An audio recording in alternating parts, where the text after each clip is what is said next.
good, so good, so good. Score holiday gifts everyone wants for way less at your Nordstrom Rack store. Save on UGG, Nike, Rag & Bone, Vince, Frame, Kurt Geiger London, and more. Because there's always something new. I'm giving all the gifts this year with that extra 5% off when I use my Nordstrom credit card. Santa who? Join the Nordy Club at Nordstrom Rack to unlock our best deals. It's easy. Big gifts, big perks. That's why you rack. Hi, it's Paige DeSorbo from Giggly Squad. You ever stand in front of your closet and just say, I have nothing to wear, while you're literally surrounded by clothes? Because same. So I started listing pieces I'm over on Depop. And honestly, it's been amazing. You can sell what you're done with, and someone out there will love it. And the best part about it is there's no seller fee. So the money you make actually stays in your pocket, which feels very chic. It's also insanely easy. I listed something while watching TV, and it sold before the episode even ended. So download the Depop app and list your first item today, because your old outfit could be someone else's new favorite. Depop, where taste recognizes taste. Payment processing fees, boosting fees still apply. For more info, visit Depop.com. You know what's wild? Most people are still overpaying for car insurance just because it's a pain to switch. That's why there's Jerry. Jerry's the only app that compares rates from over 50 insurers in minutes and helps you switch fast with no spam calls or hidden fees. Drivers who save with Jerry could save over $1,300 a year. Before you renew your car insurance policy, do yourself a favor. Download the Jerry app or head to jerry.ai/ACAST. So good, so good, so good. New markdowns are on at your Nordstrom Rack store. Save even more, up to 70% on dresses, tops, boots, and handbags to give and get. Because I always find something amazing. Just so many good brands. I get an extra 5% off with my Nordstrom credit card. Total queen treatment. Join the Nordy Club at Nordstrom Rack to unlock our best deals. Big gifts, big perks. That's why you rack. AI agents are everywhere, automating tasks and making decisions at machine speed. But agents make mistakes. Just one rogue agent can do big damage before you even notice. Rubrik Agent Cloud is the only platform that helps you monitor agents, set guardrails, and rewind mistakes, so you can unleash agents, not risk. Accelerate your AI transformation at Rubrik.com. That's RUBRIK.com.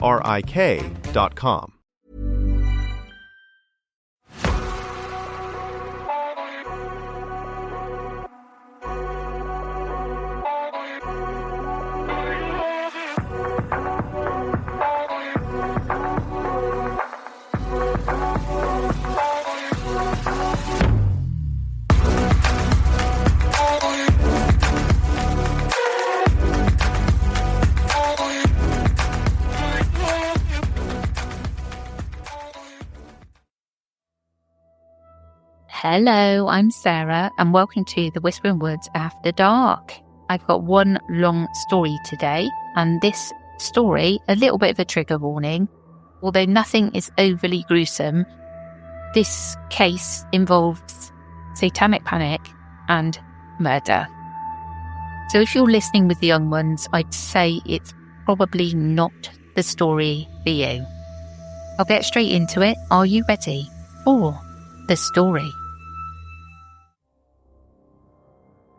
It's a cold January night in 1988 in the quiet suburb of Jefferson Township, New Jersey. Inside a modest family home, an unimaginable horror is about to unfold. 14-year-old Tommy Sullivan Jr., has been acting differently lately, brooding, fixated on strange new interests. His devout Catholic family has noticed the change, but nothing could prepare them for what happens after dark on this particular night.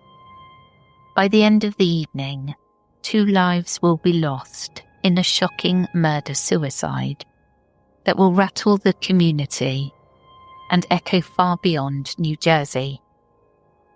Jefferson Township in the late 1980s was the kind of place described as safe and uneventful. a slice of suburbia in Morris County, about an hour's drive from New York City. The Sullivan family fit right in. Thomas Sullivan Sr. and his wife Betty Ann were raising their two sons, Tommy Jr. and 10-year-old Brian, in a modest home on a quiet street. Tommy Jr., 14 years old, was by most accounts a good kid, an altar boy at the local Catholic church, a Boy Scout, a wrestler at his Catholic high school, a paperboy on a neighbourhood route. Neighbours and friends recall a polite, clean-cut boy who played Little League and doted on his younger brother. There were no obvious warning signs of the darkness to come. On January the 10th, 1988, Jefferson's sleepy peace was violently broken. Sometime late that Saturday night, Tommy and his mother got into an argument in their home's basement. An argument that would turn deadly. Betty Ann Sullivan, 37, was a devoted mother and a woman of faith. She had grown concerned, even alarmed, about her son's recent obsession with the occult and Satanic lore. That night, concern turned to confrontation. As they argued about Tommy's newfound dark interests, the situation escalated beyond anyone's worst nightmares. In a sudden frenzy of violence, Tommy lunged at his mother with a Boy Scout pocket knife. That same kind of small knife he might have used on camping trips. He stabbed her repeatedly, fatally wounding his own mother in a fit of rage. The brutality did not end there. Amid the struggle, Tommy's mind seemed to turn toward covering up what he had done, or perhaps completing some ritual vision. He dragged his mother's bloodied body to the basement floor. Then, strangely, Tommy gathered his occult books and arranged them in a circle on the living room floor. In the centre of this ring of dark books, he piled up old newspapers. He then set the newspapers ablaze, creating a makeshift pyre in the house. Flames began to spread. Smoke filled the home. Investigators believed Tommy may have set the fire to destroy evidence, or possibly to harm his sleeping family, though his exact intent remains unknown. Morris County prosecutor Lee Trumbull later stated investigators believed Tommy set the blaze to cover up the murder of his mother and to kill his father and younger brother, who were asleep upstairs.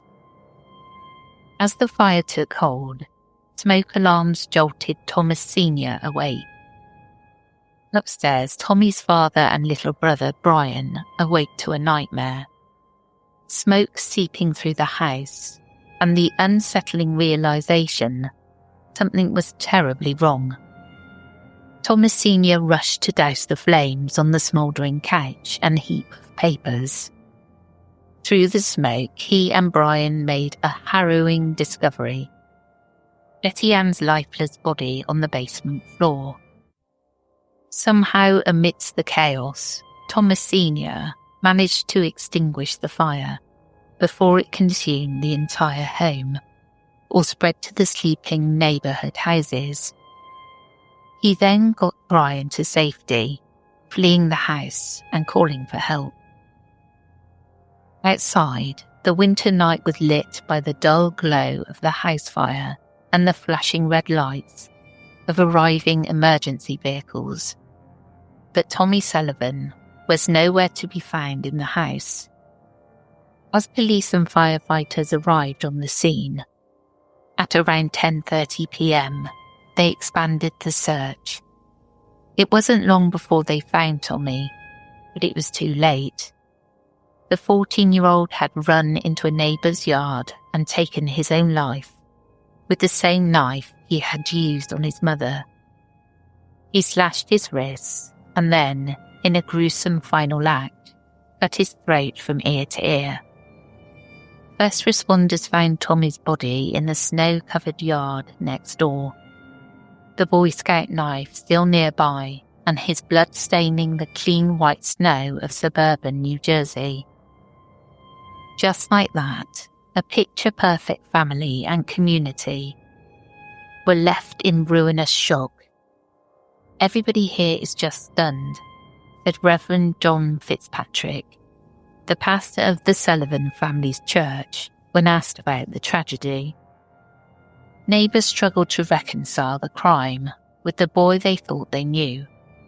The local police, more accustomed to routine calls or the occasional burglary, suddenly faced a macabre scene straight out of a horror film. But as shocking as the immediate violence was, what investigators found in the aftermath suggested this was more than a domestic dispute gone horribly wrong. It hinted at something sinister that had been growing inside Tommy in the weeks leading up to that night. In the investigation that followed, authorities pieced together a chilling backstory. Tommy Sullivan's violent outburst had not come from nowhere.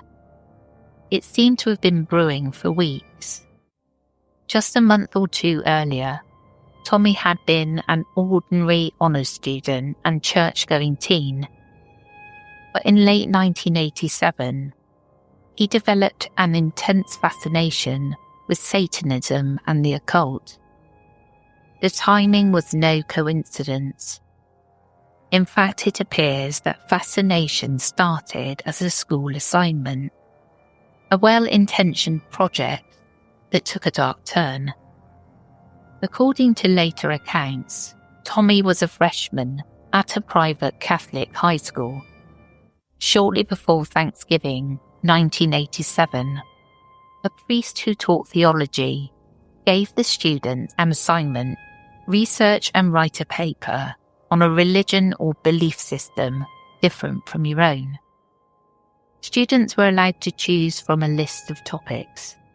While many of Tommy's classmates picked mainstream world religions, Tommy, perhaps out of youthful bravado or genuine curiosity, chose to dive into the topic of Satanism. That decision would mark the start of his rabbit hole. By all accounts, Tommy embraced the project with gusto. He began reading every book he could find on satanic rituals, occult lore, and dark magic. Family and friends noticed a change. This once cheerful boy became morose and withdrawn. He reportedly started listening obsessively to heavy metal music, known for occult or demonic imagery.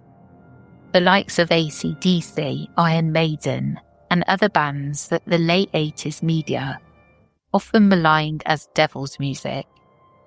The Chicago Tribune, as cited by Christianity Today, reported that in the weeks before the tragedy, Tommy spent his time studying the occult and listening to heavy metal music.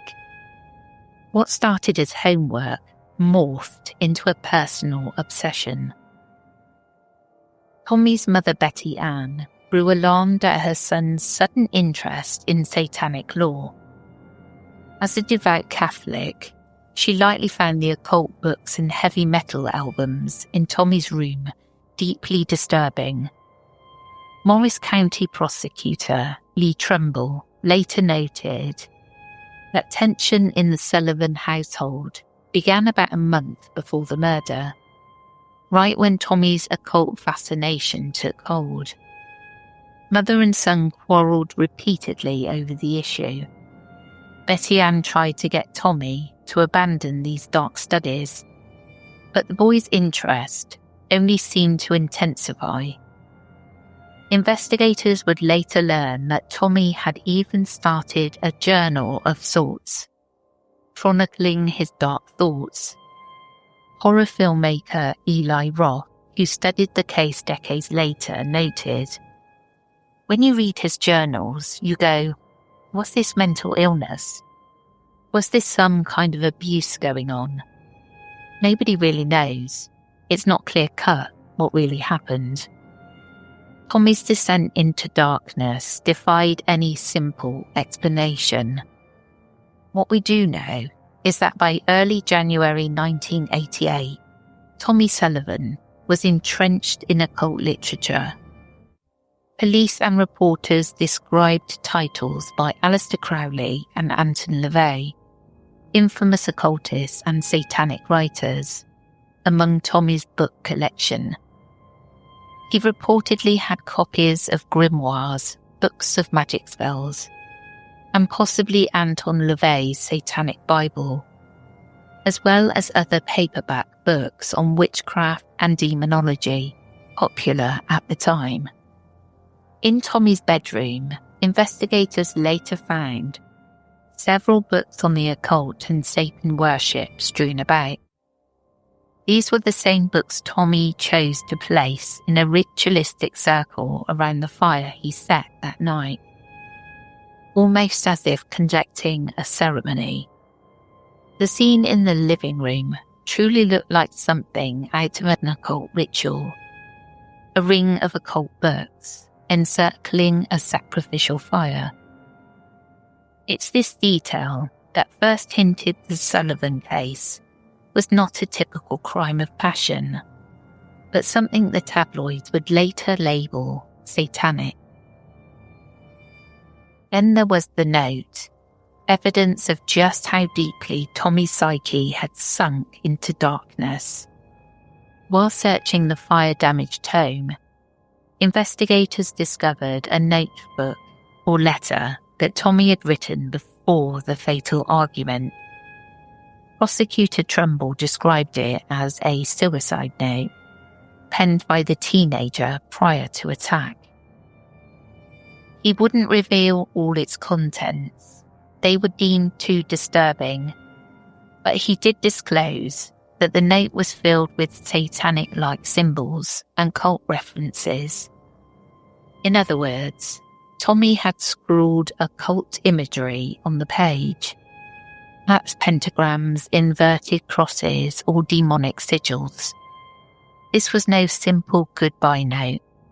It read like something between a diary entry and a ritual document.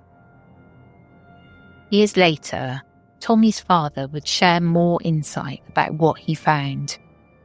Thomas Sullivan Sr., in processing his family's tragedy, revealed that he had found an entire notebook covered in occult symbols in Tommy's possessions. According to later accounts, Tommy had written about selling his soul to Satan. One passage was described by family as implying he was prepared to make a sacrifice, possibly referring to his mother, to prove his devotion. So what drove Tommy to such an extreme? Was he truly convinced some demonic force would reward him for this violence? Or was he suffering a profound psychological breakdown, merely framing his turmoil in the symbols of the Satanism he'd been dabbling in? Investigators at the time considered multiple possibilities. They did check whether Tommy was under the influence of any substances, but found no clear evidence he was drunk or high that night. By all accounts, the boy was sober and deliberate. Some who have studied the case suspect Tommy may have had an undiagnosed mental illness that latched on to satanic fantasy as a framework. Others suggest he fell victim to the power of suggestion, effectively scaring himself to death with the subject matter he was researching. But in 1988, a more supernatural explanation took root among many observers that Tommy invited the devil in literally. This idea was only fueled by the bizarre and macabre elements of the crime scene and by Tommy's own writings. When authorities stood in that smoke-stained living room, looking at a circle of occult books and ashes, it was easy to imagine they had stumbled upon a satanic sacrifice ritual. The public would soon imagine exactly that, and the case's timing could not have been worse, or more fitting, depending on your perspective. America was in the grip of the late 1980s satanic panic. New Jersey had already seen its share of occult-related fears. Back in 1972, a mysterious unsolved death of a teenager, Jeanette De Palma in Springfield, New Jersey, had sparked whispers of witchcraft in the woods. In the mid-80s, scattered incidents like vandalized churches, animal mutilations, and graffiti of pentagrams made local news in various parts of the state, often attributed, rightly or wrongly, to teen Satanists. Nationwide, a few rare but shocking crimes by teenagers invoking Satan added fuel. For example, in 1984, a group of youths in Long Island murdered a friend in what they described as the Satanic Rite, the Ricky Queso case. In 1986, a Californian teen obsessed with black metal music killed his mother. These stories were in the news, creating a sense that it could happen anywhere. An education journal noted in 1989 that even small towns were confronting unsettling incidents. One example of 15-year-old girl's suicide note professing devotion to Satan, and a horrific case of teens in Georgia who strangled a girl as the supposed sacrifice. Then came Jefferson Township's turn in the spotlight. The Sullivan case hit the media like a lightning bolt. Here was a wholesome Boy Scout, an altar boy, turned into a murderer, seemingly under occult influences. It fit the panic narrative too perfectly. The New York Times covered the story as well, emphasizing the boy's interest in Satan worship. Even Christian magazines cited Tommy's case as a dire warning. Christianity Today, in a March 98 issue, described how Thomas Sullivan Jr., a 14-year-old from New Jersey, murdered his mother and then took his own life. After weeks of studying the occult and listening to heavy metal. They mentioned the case in the same breath as a lawsuit against a heavy metal band, illustrating how some groups linked rock music to satanic influence. Locally, the reaction was perhaps even more intense. People who lived in the area recall that law enforcement and school officials swiftly mobilized to address the perceived satanic threat. Not long after the murder-suicide, Jefferson Township Police held special community meetings. One local who grew up there remembers that Detective Mark Hart of the Jefferson Police gave a public assembly for parents and students about the dangers of Satanism, handing out information on how to spot warning signs.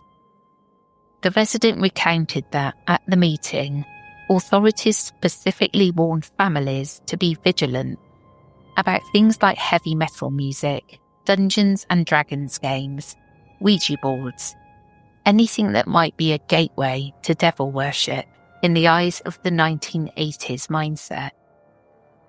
For many in Jefferson, it felt like evil had come home. Almost immediately, rumours spread that Tommy must have been involved with an actual cult. Surely he couldn't have conjured up all this on his own, people thought. there had to be a secret satanic coven in the area that recruited him. The official investigation did look for any evidence that others were involved, or that Tommy had accomplices influencing him. Nothing conclusive ever emerged on that front, but that didn't stop speculation. An early press release hinted that investigations revealed that Tommy was himself a part of a satanic cult, though this was never proven. To this day, some wonder if an underground group might have egged him on, an older friend perhaps, or a correspondence with an occult practitioner. But no second perpetrator was ever found, and police ultimately concluded that Tommy acted alone in the murder of his mother. But there were whispers amongst the community of clandestine rituals in the woods around Morris County. Teens traded stories that there were gathering spots, an abandoned house, a clearing in the nearby forest, where hooded figures met at midnight. And one element of the Catholic Church lent credence to the supernatural interpretation. Some community members later speculated that even Catholic authorities considered the possibility of demonic possession, though the church never formally confirmed this view. According to one summary of the era, even the Catholic Church was convinced this was a case of demonic possession. Whether that's an overstatement or not, we do know that local priests were deeply troubled. They had ministered to Tommy and his family shortly before the tragedy. In fact, the Sullivan family had attended Mass on the evening of the murder, Saturday, January the 10th, 1988. The case tracked into primal fears. Was Satan literally prowling the peaceful neighbourhoods of Jefferson Township, looking for someone to prey on? And had Tommy, by delving into forbidden lore, essentially opened the door and said, "Come in"? The title of a modern true crime series about the case, Let the Devil In, encapsulates that notion. In the aftermath, paranormal reports and urban legends sprouted. One chilling anecdote emerged years later from a person who lived in town at the time. At a party in the mid-1990s, this individual met someone who had been one of Tommy Sullivan's closest childhood friends. According to a second-hand account shared years later, a friend claimed Tommy had once left a chilling message saying he was going to hell and would someday come back for them. In this telling, Tommy's note to his friends said that after death he would return from hell to reunite or perhaps retaliate. The friend confessed that he had nightmares for years, genuinely afraid that Tommy's ghost or spirit might come for him as promised. And the fact was that it was believed by those kids, at least for a time. It speaks to how deeply the incident traumatized local youth. To them, Tommy wasn't just a kid who lost his mind. He had transformed into a figure of pure terror, perhaps a pawn of the devil who might still be lurking beyond the grave. There were also reports of strange occurrences around the Sullivan home in the months after. Some neighbours said that late at night they could see flickers of light in the burned-out house, as if the fire had somehow imprinted itself on the place. Others claim that the property felt cursed. Perhaps the most persistent legend is the notion that Tommy was possessed by a demon. It's a story that found fertile ground, especially given the Catholic framework of the family. The very idea of demonic possession has a creepy resonance. A basically good kid suddenly taken over by an evil entity, compelled to commit unspeakable acts. While mental health experts might offer alternative explanations, such as an acute psychotic break, some clergy at the time did not rule out possession.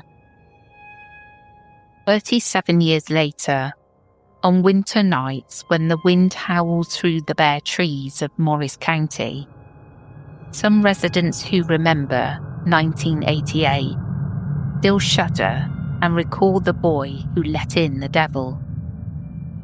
And the tale of what happened there ensures that Jefferson Township will never feel quite as tranquil.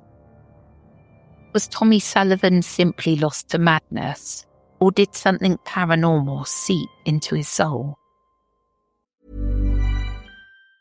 So good, so good, so good. New markdowns are on at your Nordstrom Rack store. Save even more, up to 70% on dresses, tops, boots, and handbags to give and get. Because I always find something amazing. Just so many good brands. I get an extra 5% off with my Nordstrom credit card. Total queen treatment. Join the Nordy Club at Nordstrom Rack to unlock our best deals. Big gifts, big perks. That's why you rack.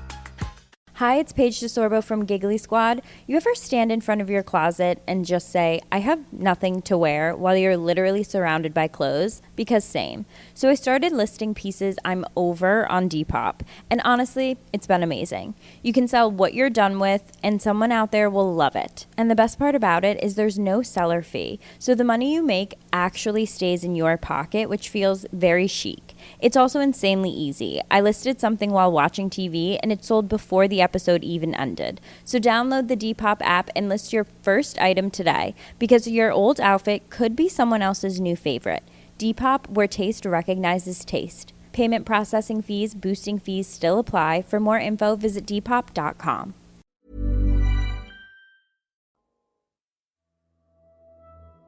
I would highly recommend the documentary, even though it's not rated that greatly, but there's loads more information in the Eli Roth documentary that I watched over Halloween. Because there are people in the documentary saying that they definitely think he was possessed, and there's some weird stuff going on. Also, there are people who locally went to the forest during those times, and they did see these black-robed figures. And also, I think it was the daughter, the pastor, who saw Tommy in her bedroom and told her to jump out of her window. So it's got loads more information in there. I couldn't fit it all into one episode. So I'd highly recommend that. It's on Amazon Prime. I think it's MGM. But yeah, don't know. Couldn't say what was going on here. But it's also got the nun's perspective as well, which is really interesting. And I thought she was great. Well, that's it from me today. And I'll catch you again tomorrow. Take care, everyone.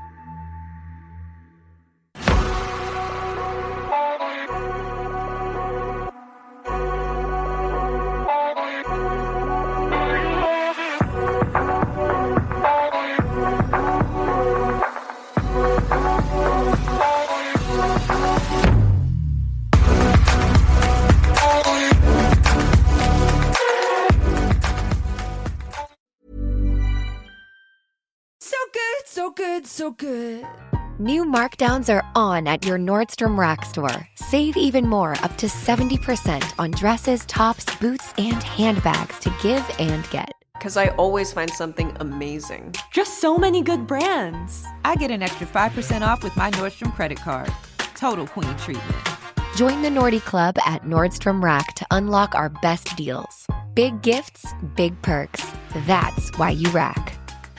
Hi, it's Paige DeSorbo from Giggly Squad. You ever stand in front of your closet and just say, I have nothing to wear, while you're literally surrounded by clothes? Because same. So I started listing pieces I'm over on Depop. And honestly, it's been amazing. You can sell what you're done with, and someone out there will love it. And the best part about it is there's no seller fee. So the money you make actually stays in your pocket, which feels very chic. It's also insanely easy. I listed something while watching TV, and it sold before the episode even ended. So download the Depop app and list your first item today, because your old outfit could be someone else's new favorite. Depop, where taste recognizes taste. Payment processing fees, boosting fees still apply. For more info, visit Depop.com. Hi, it's Paige DeSorbo from Giggly Squad. You ever stand in front of your closet and just say, I have nothing to wear, while you're literally surrounded by clothes? Because same. So I started listing pieces I'm over on Depop. And honestly, it's been amazing. You can sell what you're done with, and someone out there will love it. And the best part about it is there's no seller fee. So the money you make actually stays in your pocket, which feels very chic. It's also insanely easy. I listed something while watching TV, and it sold before the episode even ended. So download the Depop app and list your first item today, because your old outfit could be someone else's new favorite. Depop, where taste recognizes taste. Payment processing fees, boosting fees still apply. For more info, visit Depop.com. The stories told on the Whispering Woods are inspired by historical records, witness reports, and local folklore. While every effort is made to research and represent events accurately, some details, names, and locations may differ from official accounts or have been changed out of respect for those involved. These episodes are created for storytelling and entertainment purposes and should not be considered definitive fact or investigative journalism.